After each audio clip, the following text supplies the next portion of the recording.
Hey everybody! At some point, probably your horse has had a long time off, maybe longer than a month, or maybe you've rehabbed from an injury and you know that you need to get those postural muscles fit before you start adding more vigorous activity. My online program, it's called 30-Day Core Conditioning for Horses. It's been so helpful for people. I launched it a year ago. I've heard tremendous feedback from people all over the world. It's self-paced.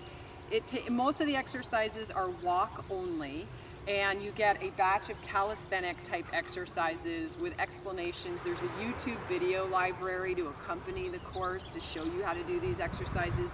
It's very doable for people. You have lifetime access to the course once you start. It's self-paced, and you can find it in my online school where I have other horse fitness classes, and I encourage you to check it out. Most of the exercises can be done online, or they can be modified to do it under saddle. It depends where your horse is, whether it's young, as I said, rehabbing from an injury. So definitely check out the 30-Day Core Conditioning for Horses course.